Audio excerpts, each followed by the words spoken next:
Hi, in front of me is Google Pixel 5 and today I would like to show you how you can download and apply iOS Launcher on this Google device.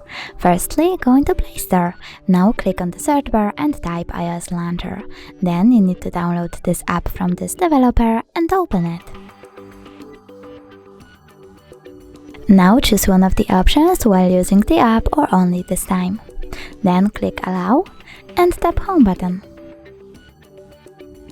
Over here, select iOS Launcher, pick Always and choose Got It.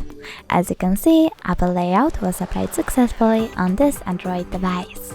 Thanks so much for watching. If you enjoyed this video, don't forget to leave a like, comment and subscribe. Bye!